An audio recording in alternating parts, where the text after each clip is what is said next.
नमस्ते दोस्तों, मेरा नाम है डॉक्टर राहुल त्रिपाठी और आप सभी का बहुत बहुत स्वागत है एक बार फिर से मेरे नए वीडियो में। आज का वीडियो बहुत ही ज़्यादा इम्पॉर्टेंट है क्योंकि आज हम बात करने जा रहे हैं reason for root canal failure. ऐसे क्या कारण होते हैं जिसकी वजह से हमारा रूट कैनाल ट्रीटमेंट जो है फेल हो जाता है। तो वीडियो को शुरू करने से पहले लाइक करना, शेयर करना, चैनल को सब्सक्राइब करना ना भूलिएगा। रूट कैनाल ट्रीटमेंट हम कब करवाते हैं? रूट कैनाल ट्रीटमेंट हम तब करवाते हैं जब हमारा दांत बहुत ज़्यादा खराब हो जाता है या फिर उसमें इन्फेक्शन हो जाता है और बहुत ज़्यादा आपको पेन हो रहा होता है। तो उस केस में दांत को बचाने के लिए हमें रूट कैनाल ट्रीटमेंट करना पड़ता है। कभी कभी ऐसा भी होता है कि डॉक्टर ने तो रूट कैनाल ट्रीटमेंट कर दिया, पेशेंट को आराम भी हो गया, उसको कोई तकलीफ नहीं हो रही, कुछ महीनों तक, कुछ सालों तक पेशेंट को कोई तकलीफ नहीं हुई उस दांत में, लेकिन धीरे धीरे उसमें तकलीफ होना स्टार्ट होती है। तो चलिए बात करते हैं सिम्टम्स के बारे में।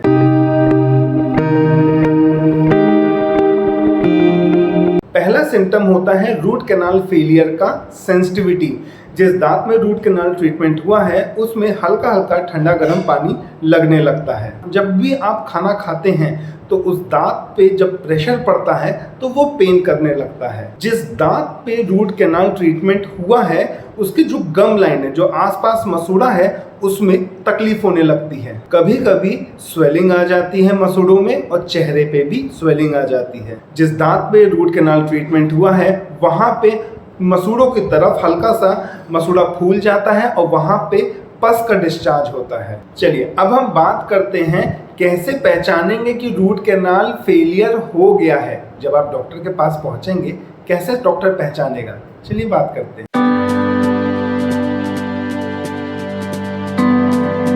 जब आप पहुंचते हैं डॉक्टर के पास तो डॉक्टर सबसे पहले आप क्या बताएंगे? सिम्टम्स। डॉक्टर पूछेगा कि आपको क्या तकलीफ है, तो आप बताएंगे सर मुझे दर्द हो रहा है, सेंसिटिविटी प्रॉब्लम है, पस का डिस्चार्ज हो रहा है, स्वेलिंग हो गया है। तो आप अपना सिम्टम्स बताएंगे जिसकी मदद से डॉक्टर को थोड़ा सा आइडिया लग जाता है कि रूट कैनाल ट्रीटमेंट में कुछ प्रॉब्लम है।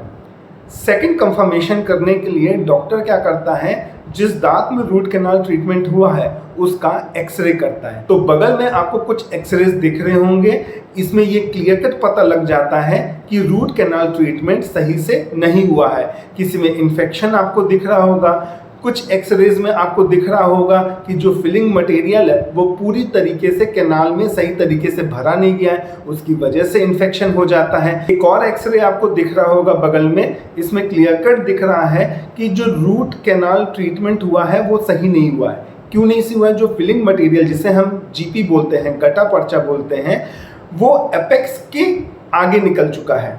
मतलब कि उसको एपेक्स के अंदर होना चाहिए, वो एपेक्स के बाहर निकल चुका है। तो ये भी एक रूट कैनाल फेलियर का रीज़न है। चलिए अब हम बात करते हैं क्या रीज़न होता है, क्या कारण होता है जिसकी वजह से रूट कैनाल ट्रीटमेंट फेल कर जाता है।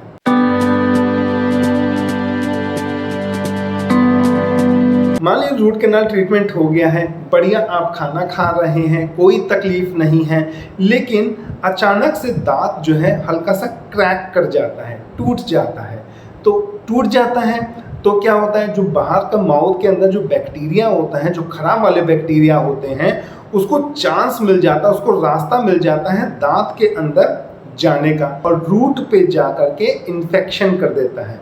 तो ये एक रीज़न होता है, जब आपका दांत टूट जाता है या क्रैक कर जाता है उसकी वजह से भी आपके दांत में इन्फेक्शन हो सकता है। दूसरा रीज़न होता है कि जब रूट कैनाल ट्रीटमेंट हो रहा होता है उस समय कोई भी एक कैनाल छूट गया हो, सही से साफ ना हुआ हो या प्रिपेयर ना हुआ हो, तो उसकी वजह से भी रूट कैनाल फेलियर हो जाता है। तीसरा रीज़न होता है जब ऑब्चुरेशन होता है, मतलब कि जब रूट कैनाल ट्रीटमेंट फाइनल करने का समय होता है, जब आखिरी में सब दवाई डाली जाती है, गटा पर्चा, सीलर सब डाला जाता है, उस समय आइसोलेशन का बहुत ध्यान देना चाहिए। मतलब कि सलाइवा जो है आपके कैनाल के अंदर नहीं जाना चाहिए, आपका कैनाल एकदम ड्राई होना चाहिए, मॉइस्चर बिल्कुल भी नहीं होना चाहिए।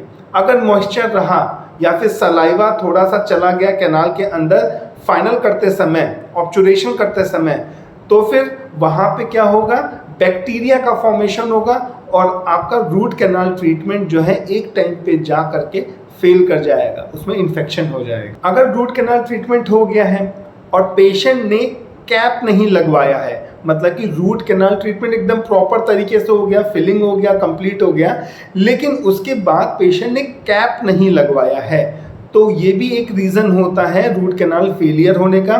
क्योंकि अगर आपने कैप नहीं लगवाया आरसीटी करने के बाद, तो वो एक टाइम पे जाकर के फिलिंग हट जाएगा या फिर कहीं क्रैक कर जाएगा। अगर फिलिंग हट गया तो जो भी खाना आप खा रहे हो सब सलाइवा अंदर चला जाएगा और जो दवाई अंदर भरी हुई है सब बेकार हो जाएगी, इन्फेक्शन हो जाएगा। रूट कैनाल फेलियर का एक और रीज़न ये भी होता है, मान के चलिए डॉक्टर ने रूट कैनाल ट्रीटमेंट सब कर दिया, ठीक है, एकदम परफेक्ट कर दिया, सारे कैनाल में फिलिंग मटेरियल कर दिया, कोई भी कैनाल छूटा नहीं है, लेकिन जो मटेरियल है ना वो एपेक्स के बाहर निकल गया। मतलब कि मान के चलिए जो एपेक्स का मतलब होता है रूट का एंड, अगर रूट के एंड तक दवाई पहुंच गई है तो कोई दिक्कत नहीं है, अगर रूट के बाहर चला गया है तो दिक्कत की बात है। इससे क्या होगा, उस समय तो कोई प्रॉब्लम नहीं होगा, लेकिन कुछ समय के बाद वहाँ पे इन्फेक्शन हो जाएगा, पेरियापेकल पैथोलॉजी बन जाएगी, पस बनने के चांसेस बढ़ जाते हैं, इससे रूट कैनाल ट्रीटमेंट फेल हो जाता है। ऑब्चुरेशन करते समय अगर रूट कैनाल सीलर आपने सही से नहीं लगाया है या पैकिंग सही से नहीं किया है आपने कैनाल की, तो वहाँ पे माइक्रो लीकेज होने के चांसेस बढ़ जाते हैं और बैक्टीरिया की ग्रोथ होगी, बैक्टीरिया की ग्रोथ हुई तो वहाँ पे इन्फेक्शन होने के चांसेस बढ़ जाते हैं।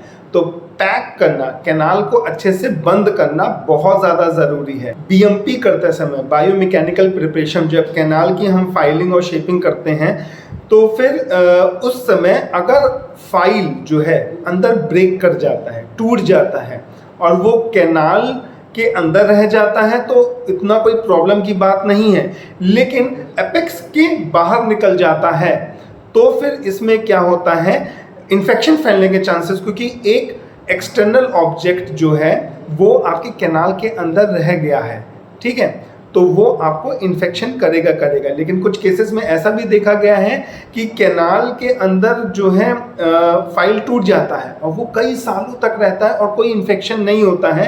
लेकिन कुछ केसेस में ऐसा भी देखा गया है कि फाइल जब कैनाल के अंदर रह जाती है तो पेशेंट को कुछ समय के बाद उसमें इन्फेक्शन हो जाता है, पेरियापेकल पैथोलॉजी हो जाती है, पेशेंट को पेन होता है, जब भी वो खाना खाता है ना उसमें दर्द होने लगता है, तो ये भी एक रीज़न होता है रूट कैनाल फेलियर होने का। होप सो आपको ये वीडियो अच्छा लगा होगा। यहाँ तक अगर आपने वीडियो देख लिया है तो लाइक करना, शेयर करना, चैनल को सब्सक्राइब करना मत भूलिएगा। साथ ही साथ फेसबुक पे डॉक्टर राहुल त्रिपाठी मेरा पेज है, उसको फॉलो कर लीजिए, ऐसे वीडियोस मैं वहाँ पर भी लाता रहता हूँ। हैव अ मस्ती, have a blast, always keep smiling with friends and family. और आपसे मिलूंगा एक अनदर वीडियो में, तब तक की बाय बाय, जय हिंद।